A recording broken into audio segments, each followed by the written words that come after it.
Welcome to Helping Hands with your hosts, John Neiman and Judy Ritchie.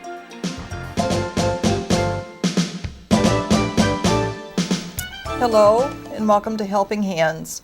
This is our opportunity to let you in the community know how you can lend a helping hand to a program, an agency, or someplace in need. I'm Judy Ritchie with Oshkosh Family Meals on Wheels. And I'm John Neiman with Aurora Medical Center, and welcome to our January 2015 Helping Hands show. We're glad that you could join us. We're also very thankful for our sponsors, our monetary sponsor, Aurora Healthcare, and our set design, which is Harnix Floral. The beautiful white tulips here tell us that there is a glimpse of spring, and it will actually be coming with all the snow that we've been having. Where can you see us? You can see us on CATV2, on Charter 98.4, and you can listen to us on the radio at 101.9 FM. We're very blessed today to have two wonderful guests with us. Aurora has been doing community blood drives, and this is something new that we're going to add to this. So, Kelly, if you wanted to introduce yourself and our special guest that you brought along. Yes, absolutely. I'm Kelly Vanderreelen, and I work with our Be the Match National Marrow Registry, and we are locally sponsored by the Community Blood Center. It's a great partnership, and we're so happy to be here today. My special guest is Jonathan Dzinski. He is actually a bone marrow donor, and will be sharing his story with us today. Okay. In bone marrow donor sounds really, really scary. Yes. And so, why is there a need for bone marrow? Why do we need the registry? And what brought you to that? A lot of questions all at one time. Yes, those are really great questions. The reality is that every 4 minutes, someone is diagnosed with a blood cancer. And unfortunately, every 10 minutes, someone passes away because of a blood cancer. And so Be the Match brings hope to patients, because a lot of the times leukemia, lymphoma patients need bone marrow. And they only have about a 30% chance of finding that match in their family who can donate for them. So the registry brings hope, because it brings people like Jonathan who are able to give a gift of life and give someone a chance. So Jonathan, what brought you to doing this? You know, it was kind of just one of those random things that I did in college. I was in the middle of my sophomore year, and a fraternity brother of mine sent out an email that said, hey, my high school baseball coach has been diagnosed with leukemia, and we couldn't find anyone on the registry list that was a match. And he asked us all to sign up. And being a college kid, I said, why not? What's the worst that could happen? I thought the odds were so low, it wasn't a big issue. And I also was under the misconception that donating hurt, but hey, the odds were low. Signed up, and as luck would have it, within a few months, they called me up and said, hey, you're a match. And so I'll admit, the first thoughts through my head were I was going to get, tied to a table and tortured and everything else we all think. Yep. And thankfully, they very quickly said, hey, no, that's not the procedure. In fact, it's ridiculously simple. All they did is they injected me with a drug called filgrastim for 5 days ahead of the procedure, which induced my body to produce more marrow. And then I went down to Madison, where they plugged me in one arm, they took the blood out, put it through a centrifuge, and then put it back in the other arm. It was really a very simple process. There really was no pain involved. I went out for lunch afterwards. I had finals the next week, and then I left for Chicago the week after. 0 recovery time. There's really nothing to it. And 9 months later, I got an email letting me know that I had, in fact, helped put a woman who had leukemia into complete remission. Oh my gosh. And I think the smile on your face says it all, because we're talking about the misconceptions of this that we talked about before, is that they drill into your arms to get the bone marrow and all that. But even how did they used to test for it versus today? How do we test for it today? Yeah, so when Jonathan joined the registry, it was a really simple process. We have people fill out a registration form with some contact information. We do a mini health history with them. And then all it is a simple mouth-cheek swab. So we give them 4 Q-tips, and they take this Q-tip and they scrub their inner cheek to get the cells that we need to do their tissue typing. And that's the information that's listed on the registry, where they cross-match with those patients who are searching. So there's no blood involved at the time of registration. Obviously, at registration, we want to stress commitment level. because we want people to be joining our registry that will get that phone call that they're a possible match and say, absolutely, yes, I am ready to give, like Jonathan did, the peripheral blood stem cell, or 25% of the time we still do the marrow extraction, but our donors are under general anesthesia. Okay. A lot of people think, again, wide awake, painful, they're sleeping during that process. And it's only about 25% of the time. And what age or ages do you seek for donors? Yes. So over 90% of the time, physicians request donors between the ages of 18 and 44 to be donors. That lets me out. I won't say anything about me, but But I want to say that there are so many ways to support our organization. Donating blood is one of them. You can be any age Right. to donate blood as long as you're feeling well and healthy. Be the Match also accepts financial donations to help offset the costs of this tissue typing that we do. It's about $100 every time we do this. So obviously we're not going to be able to continue to do it without financial donation. and that's why you want someone who's really committed, not someone who's just coming in and saying, I'm going to do this. Exactly. Because $100, that can add up with everything Absolutely. going on. Now, on the screen, our crew just had on a screen a telephone number, and they also have, that's your email? It is, yes. Now, is that telephone number there, is that national or the 1-800? That is our local community blood center. Local. Yep, that is our community blood center number. So anyone can call that number to find out information about donating blood, joining Be the Match. We also do have a Facebook page, so you can look for us there. Okay. Now, you mentioned something before which is exciting because we do have a slide. Aurora is in partnership with the Community Blood Center, and we're doing another blood drive on Thursday, January 29th. Thank you to the wonderful crew who have the screen up there. Again, it's in conference room A and B at Aurora Medical Center, the conference room across from the gift shop. And you said now, on that same day, you're going to do the Be the Match drive over the lunch hour. Over the lunch hour from 11 to 1 o'clock, we will be in the cafeteria with great information about joining. If someone isn't a little bit unsure yet about joining, just come over to our table, learn a little bit more about it, and you can have the chance to join as well. Now, so we are going to promote that also because that is a big day. Because sometimes people, in the summer, I know blood donations go down in the summer because people take off for vacations and that. And in the winter, sometimes they go down just because of the weather and going out and it's cold. So we really want to promote the blood drive, but also the Be the Match that we're starting and that we're in partnership with you guys, which we really appreciate. Now, I'm told, oh, here we go. We're just talking about stuff and it shows up. So, I don't know if you want to read off the screen for our radio audience, Kelly. Sure. For thousands of people diagnosed every year with life-threatening blood cancers, like leukemia and lymphoma, a cure exists. Over the past 25 years, Be the Match, operated by the National Marrow Donor Program, has managed the largest and most diverse marrow registry in the world. We work every day to save lives through transplant. So it's an important program. Now, also, do we have, I'll put the crew, make them nervous. We do have pictures.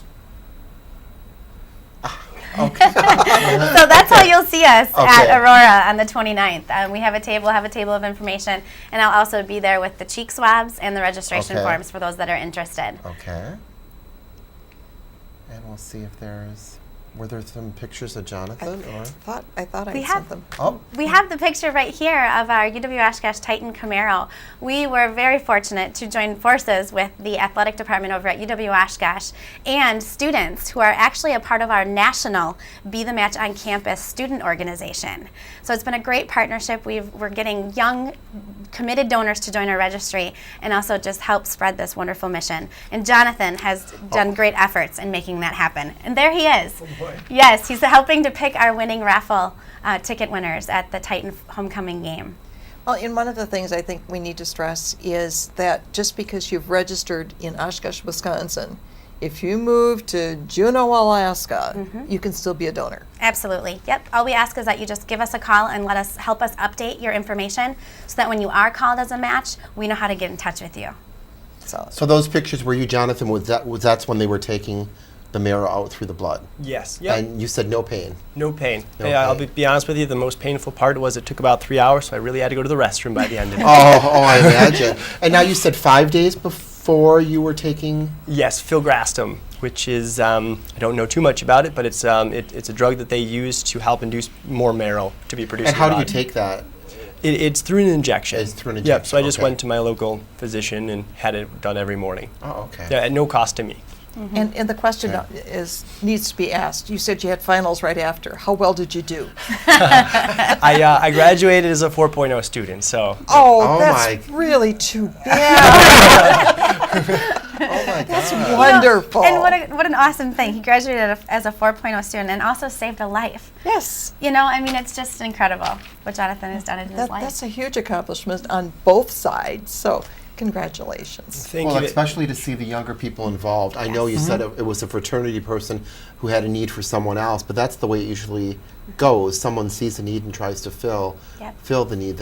So now, are you involved with this program then Yes. as a volunteer, or? In a sense, yeah. So after I did my donation, I went to New York, and I had been working as an intern out for a hedge fund in New York. And I came back to school for my senior year, and I was taking 20 credits a semester and wasn't really thinking too much about it. And then I saw Kelly one day at one of the blood drives, and she was trying to get people to sign up for Be the Match. And I could tell that she just didn't know the people on campus to get the word out. It's one thing to just sit there and have your table. It's another to explain to people, hey, it doesn't hurt. Because I'll tell you, I think most people, if you see a poster that says, come here, sign up to donate bone marrow, they're going to say, I literally would do anything else. Yes. Right, you're right. And so as a senior, I kind of knew my professors, and I knew people around the campus, and I said, I think I can help with this. And so we worked together, and I did a whole bunch of classroom presentations and just posters and stuff like that on campus. And that next drive, we got almost from, I think the drive you were working at, I think we've tried to get about 6, and then the next drive we were about 500. So Yes. That personal touch makes a huge difference. it really does help. Yes. And then I was able to recruit some of the incoming freshmen that next year to kind of take the reins. And now I'm pretty hands off with the whole thing, but those students have really made the organization their own, and now we've had over 1,000 students at UWO sign up for the program. That is really, really good. Yeah, that's And it wonderful. does, and we've always said that too when we go to the UWO for the volunteer fairs. You can sit there with the information, but it's nicer to have one of your interns or a student there who knows the organization. They're going to be better, even though we have all the candy on the table Right. to tempt To people lure 'em in. It takes somebody who knows Yeah, the program it to does. do it. And I felt the same way when I see bone marrow. And as a pastor, I've had members who've gone through the transplants, and I've seen everything like that. It can be scary. So to have someone come forward who's younger and do that is a great help Yes, also. we are so thankful for Jonathan and all of his efforts and continued efforts with this program. Well, I'm so glad that everything worked out for this. So once again, Be the Match will be at Aurora on Thursday, January 29th, will be our community blood drive with the Blood Center, but we also are going to do the Be the Match that day. So come on down, even if you don't come down for the blood drive, come on down to learn more about Be the Match and get yourself swabbed. And you said now, do you take donations? Yes. So we do the swabs and also take financial donations. If someone wants to donate $1 to help Okay. offset costs, we greatly appreciate that Okay. as well. that would be really cool also. Yeah. Well, every one of us have someone in our lives who either knows or has had experiences like this, and all we're doing is widening that circle of support. Right. And I shouldn't say all, but we are. We're making a huge difference with that. Absolutely. So, Jonathan, you're a hero. Whether you like it or not, you are a hero. So what are you doing now with the 4.0 and involved in everything and the hedge fund? And Yeah. So I ended up starting my own hedge fund. And after I graduated, so my senior year, I published a paper in the Journal of Investing based on a stock methodology that Warren Buffett was actually using during his early career. And I wanted to see if it still continued to work in today's market. So a professor and I back tested, found out that it still worked. And so I started an investment company based on it. And then recently I've partnered with Carl Hennig. So oh my gosh. And how old are you? I'm 26. Oh my gosh! Well, you got a good volunteer. There. best. Oh my gosh! do And you so hopefully ever. he's going to be with you for years to come. Oh my gosh! Well, that is really It is. That is, and I like to see the younger people involved, which is a big thing for us organizations today because a lot of our volunteers, they're faithful, but they're getting older, and we're trying to get the younger ones involved, but if they're involved in something that's meaningful to them, we find out in our community, our volunteer programs have to be meaningful. They have to offer some kind of education.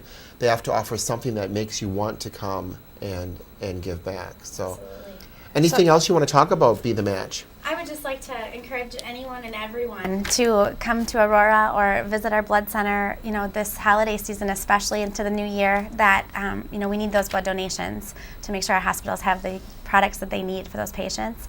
And, consider joining Be the Match. It really is life-saving. Jonathan has told us about his experience, and there's so many patients that need it. So. Now, are you guys both in leadership, Oshkosh? Or I am. I am you are. not. And so is that how this all came about with Chad from Aurora? And Yes. okay, so the connection. So also a shout out to Kathy Birmingham in Leadership Oshkosh, the adult program and also the youth program, because it really is a chance for people to collaborate. That's such a buzzword, to collaborate in our community. But what a great thing to bring people together. And I've never seen Chad so excited about something to do, that does bring the community together in a need that we all have. Yes, So Chad is incredible. We're so thankful for him and all of the support from Aurora. Oh. So thank A couple you. things, in winding down. Phone numbers again, contact information, please. Absolutely. So anyone can contact us at the Community Blood Center. The number is 800-280-4102. Otherwise, people can contact me directly about Be the Match, 920-585-0196. We do have a website, www.communityblood.org, or bethematch.org is also a great resource. And when we see the buses out in the community, do you accept walk-ins there also? We do. At most of our blood drives, we do accept the walk-in. So definitely when you see our bus, try to find out where the registration person is and get on there and give a gift of life. Because I drive past one quite regularly in Yeah, one I actually neighborhood. drove past one on my way here. Oh, well, thank you again for being our guests and for Thank you. especially this important topic during the winter, which is the bone marrow and the blood drive. Thank you very much for being with us. We'll be back for our second segment of Helping Hands, so please stay tuned.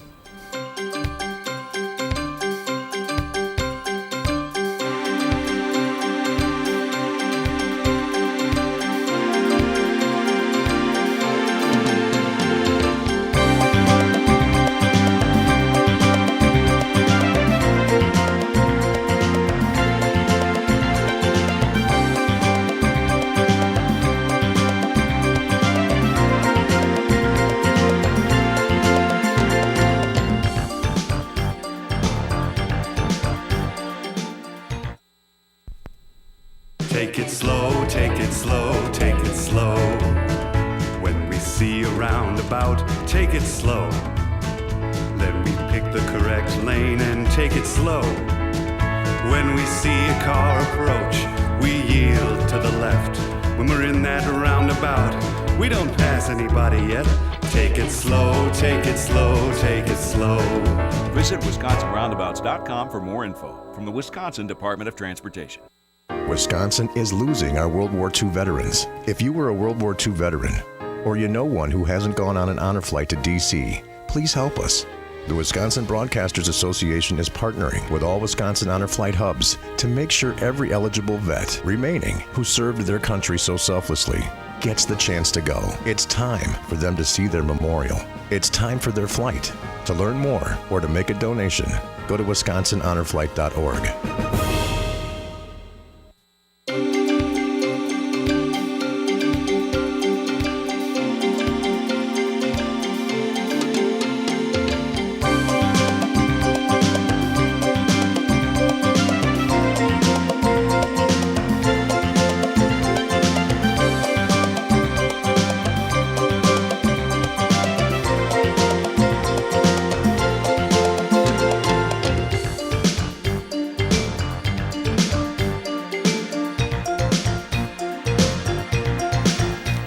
Hi, and welcome back to our second segment of our January edition of Helping Hands.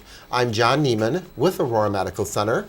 And Judy Ritchie with Oshkosh Family Meals on Wheels. And wonderful weather.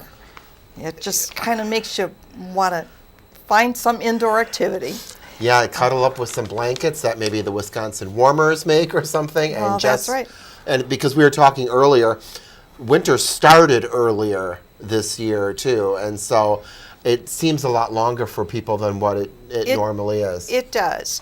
And just because we're past the Christmas, the holiday season, and everybody all anxious to volunteer, to give, to do, doesn't mean that the need has gone away. In fact, some of the needs are greater now than they were at the holidays. And it can be anything, well, especially the snow shoveling, the cleaning the sidewalks, checking on the neighbors with this weather, all those types of things. And then there's thinking in terms of the kids and what can we do for them to keep them occupied, and teaching, helping their self-esteem, teaching them some leadership skills, and the Girl Scouts. And Oshkosh has a very great need for Girl Scout leaders. And we had an email from Sarah Roberts. Yep. And she was mentioned that we can use volunteers with the Girl Scouts to be the leaders, and it's not just the artsy craftsy things that I remember from many years ago.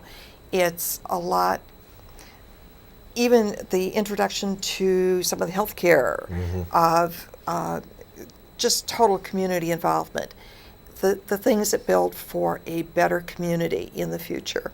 So it's a wonderful thing to do.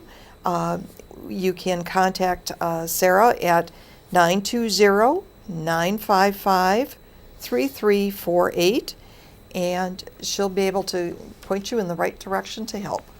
And that's kind of the purpose of the show too, that it's evolved over the years, was if your group, your not-for-profit group, has a need, please send it to Judy or myself, and with the timing of the shows, when the show is taped, we can advertise that need, or advertise an event, or advertise your volunteers and your programs and what they do, because sometimes people don't know that you even exist. Right. Only the loyal volunteers may know, and so that's the purpose of our program here, Helping Hands, which we are so proud of. Like we said, this is our 12th year to kind of fill that need that we have in our community, to let people know all the different organizations there are. So if you have a need or you want more information, call myself, John Neiman, at Aurora at 456-7013. Or me, Judy, at 651-3316. Maybe you're not comfortable in front of the camera. Let us know anyway, because we'll help to promote your needs. And we've got a wonderful organization for networking called the Alliance of Volunteer Agencies, and been meeting in Aurora the last couple of times. I've been involved for many, many years. I was actually one of the founding members. And we've seen so much with volunteerism changing and evolving over the years. And I think when I started 32 years ago with Meals on Wheels, we had mostly retirees, long-term commitment. And what we see with volunteering now, and you especially, are younger volunteers trying it on for size, going on to something else, but a certain select few do stay on for longer periods. And that's what makes all of our programs so good.